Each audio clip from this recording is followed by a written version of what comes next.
Hey, what's up you guys? How's it going? It's Papa, and today I'm going to be showcasing you guys my first place undefeated Orcus deck that I took to my locals. And I know I just showcased you guys Lightsworn, but I wasn't allowed to play Lightsworn for the actual tournament because I took it the day before the set was actually legal. So luckily I had another deck on me, so I opted to play this instead. There's going to be just a couple cards I think that may come out moving forward, but I do still like this deck a lot. I do feel good about having 3 Harp in the format, even though, spoiler alert, I did not play 3 Harp. The deck is still a whole lot of fun, and the deck still can do so much this format. I just feel like as long as you don't run into cards like Dimension Shifter, then you're going to have a good time. But if you do run into Dimension Shifter, you're going to have a bad time. Now, may this not be the most appropriate deck for the upcoming format, I still feel like you can get away with a few wins from time to time. And if you're taking it to locals, then I definitely feel like you can go ahead and win the whole tournament, because I did that too. But yeah, guys, there's not really a whole lot to talk about. I'm going to be very straightforward with this list. I mean, I didn't really play like a whole lot of text per se. I think the list is actually quite simple, but let's go ahead and start off. Of course, we are on 3 copies of Girsu. I mean, people should know what Girsu does by now. Girsu basically on summon gets to send a Orcus monster from your deck to the graveyard, and then if it is the only monster on the field, then you can special summon a token to your side of the field and your opponent's side of the field, so it definitely helps you make Galatea that way. I only played 2 copies of Orcus Nightmare. I didn't really play a whole heavy Orcus lineup, if I may be honest. I think I actually kept it quite small. We played 2 copies of Harp. I didn't really see the need to play multiple. I mean, I feel like if you wanted to play like a much heavier lineup with like Allure of Darkness and a bunch of other cards like that, then you could have played 3 Harp, but I just opted to play 2.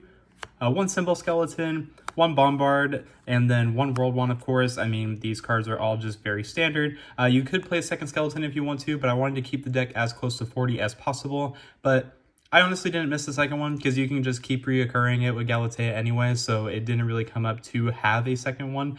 And also Bombard is actually just so strong even still, because there are times where you are going to have these cards in your hand and you want to special summon them, so it's very good. Bombard also makes it to where, like, if you draw just this, then you can always go into Anima and then basically get your Galatea plays going from there. So I definitely feel Bombard is a necessary card for the deck. Rounding off the Orcus lineup in the main deck, we play 1 copy of Orchestrated Return, 1 copy of Babel. This card gets sided out every game 2 and game 3, if I may be honest. I don't think this card's actually all that great. I feel like if you just have access to hand traps, or if you have access to like cards like Fenrir, then this card just isn't really super needed. The pop off of the Dingirsu comes up every so often, but it's never game ending if you do resolve this. I mean, it's good, don't get me wrong, but I think moving forward, if you didn't want to play this card, I would completely understand. You could probably play like a second copy of Return, or you could play another copy of Orcus Crescendo. But that's going to go ahead and do it for the main Orcus lineup. I feel like it's very straightforward, very simple, to be honest. I didn't really want to experiment too much. I think this lineup was perfect because, again, I am on 40 cards, no more, no less. Kind of supplementing the Orcus lineup is 1 Armageddon Knight. I didn't opt to play 2. I also opted not to play Dark Grepher, mainly because I am playing such a small count, and Girsu is actually just the better normal summon anyway. So I feel like if you do want to play like multiple summons, I feel like just having 4 normal summons is fine, especially considering I still played the Rhoda to search the Armageddon Knight anyway. But I played the Rhoda because it not only searches you Armageddon Knight, but if you draw this and Armageddon Knight in the same hand, which did happen to me, then you can always pitch this card off of cards like King Sarcophagus. You can always just set it as a bluff, whatever it may be, and it also gets sided out quite often. So Reinforcement of the Army being at 1 is fine with the 1 target. I didn't really care. I think this was fine. You already know, since we're playing Horus, we're playing my favorite cards in the game. We are on 3 copies of Imseti, 1 copy of Duomatef, and then 1 copy of Happy. I feel like this lineup is very straight to the point. And then only 2 copies of King Sarcophagus. Not gonna lie, I kind of wish I played a 3rd, mainly because we are playing 3 names, and then there are cards like Ogre that are now about to see play, and there's also people playing Cyclone still. So basically, if you lose this card, it's kind of shitty. But nevertheless, I think this lineup was good. I didn't really have any issues with it. I played against a Magispector player, and when I played against them, they basically Kieran'd my Imseti, because basically I had the King Sark out, and then I had the Imseti on field, and I was just going to attack over the Kieran before I kept extending. So he bounced my Imseti back to hand, and then I was able to send Imseti with an Orcus name to the graveyard, get a draw and my Orcus in the grave, and basically just ensured that my plays went off. So that was very strong. Definitely wouldn't play more. If anything, you could debate the third Kingslar, but it would have to have more testing first. For non-engine, we played not one, sorry, 2 copies of Fenrir. I don't really think that you need 3. Again, since I am playing 40 cards, I just opted to play 2. I think that was a good lineup. I didn't really see this card a whole lot, if I may be honest, and honestly, I don't really mind that I didn't see this card a whole lot, because basically when you summon the Fenrir and you search the extra copy of itself, then you just go ahead and pitch this off a King Sarcophagus. You can send it with him, Zeddy, whatever it may be, but I never really summoned them both. I think I only ever summoned 1 per game, so it didn't really matter. Just 2 was fine. Rounding off the main deck, we played, of course, some hand traps. So we have 3 copies of Ash Blossom, 3 copies of Effect Veiler, 3 copies of Infinite Impermanence, and for other non-engine, we played 1 copy of Called by the Grave, 1 triple tactic talent, 1 copy of Terraforming, because I did play Chicken Game as well. Basically, the reasoning behind Terraforming was because it made it to where if you drew this, then you can search Chicken Game. And then if you already had access to the Babel and Chicken Game, then this can just become a discard as well. There was definitely multiple usages for the Terraforming, but it ended up getting cited out again every game 2 and game 3 because it was just filler. And honestly, it makes it to where if you do have access to Chicken Game, but you don't have Babel, then this can also search Babel. And it makes it to where your Galatea can go ahead and set Crescendo or can set Return. It just had multiple usages, and I'm glad I played it. It definitely came up a lot to where I could get away with setting other cards off of Galatea instead. And then lastly, to round off the main deck, we played 3 upstarts. You could play Allure if you really wanted to. I didn't. I just felt like Upstart was better. I just think it was really good. And honestly, I never had any issues with this. It was very strong. It gets cited out every game 2 and game 3 because Droll's an issue. So they basically cite in the Drolls when they see that you're playing Upstart, when they see you're shooting Chicken Game, and all the other fun stuff that adds. But that's going to go ahead and round off the non-engine. So that's going to go ahead and do it for the main deck. It is a clean 40, no more, no less. I think the deck was actually very solid for what it was. Again, I came with the intention to play Lightsworn, but we didn't get to do that. So instead we played Orcus and the deck worked perfectly. Moving on to the extra deck, we are on 2 copies of Galatea. I feel like this shouldn't have to go without any explanation. I don't think you need 3, especially because I'm playing the long gear suit as well. Honestly, just having the 2 was fine. I think I only ever needed a 3rd one time, but even then there was just better cards to make, so just having 2 was good. Long gear suit only came up once, but honestly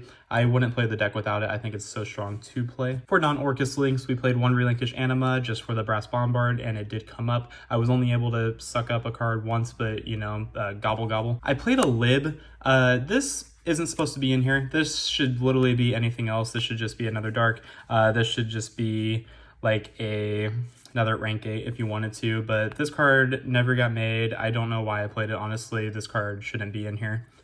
1 Dark Charmer, 1 SP Little Knight, 1 Boral Sword, and 1 not Trizvena, 1 Zeraboros. I'm not gonna lie, I think I made Boral Sword Dragon once because that was game ending. Little Knight came up a lot, Dark Charmer came up a lot. Zeraboros I never made, but I wouldn't play the deck without it. I think it's just too solid not to play. For the Xyz monsters, we were on 2 copies of Dingirsu. I mean, this card is just so strong. It's really good. I definitely wouldn't play it without it. Not only can you summon this card off of your Orcus Link monsters, but you can also go ahead and use the Horus monsters to summon this as well. The time came up where I actually had to use 2 of the Horus cards to make this, to be able to attach a card from the banish pile and then just link off with it, and then basically the game was over from there. So this card has a lot of usages. I would definitely recommend playing 2 if you are going to play Orcus. And then we were on 1 copy of number 90. I mean, it's just so good. Why wouldn't you? 1 number 38. This is basically to where if you already have like the Crescendo, or if you're playing against like a Runic player, whatever it may be, just having the additional spell negate is nice. And then we played 1 copy of number 1 Buzz King. Card's really good. I was able to burn with this card a couple of times, and then also it's just another 3000 dick, so why wouldn't you play it? And then last Xyz monster in the extra deck is the Typhon. This card is very good. It did come up a couple times for me, so I'm not gonna lie, it does have its usages. I've been very back and forth on this card, whether I like it, whether I don't like it, whether I play it, whether I wouldn't play it, but it did come up a lot more in this deck, so I definitely feel glad that I did bring it because it won me a couple games. I'm just going to go over the side deck real quick. I don't think you really need anything too crazy here explanation-wise. We played 3 Droll. just for like Vanadium, Runic, whatever it is.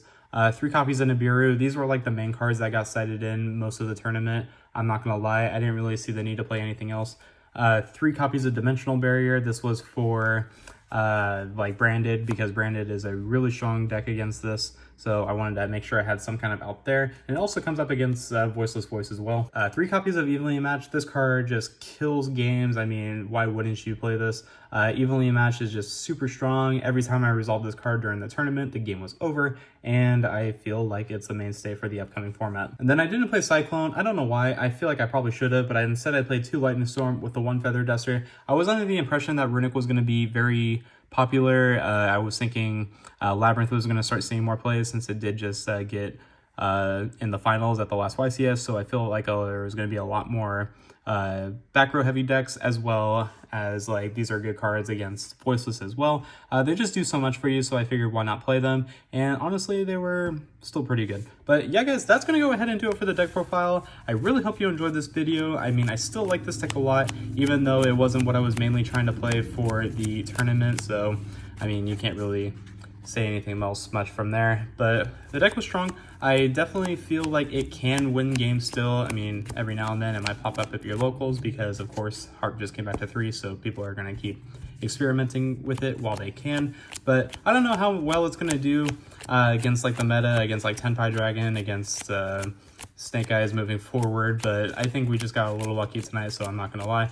Deck is super strong, but that's really gonna do it. Let me know what you think of the deck profile, and if you have anything you want to add to it, let me know in the comment section down below. And until next time guys, this has been Papa, and I will catch you all in my next video.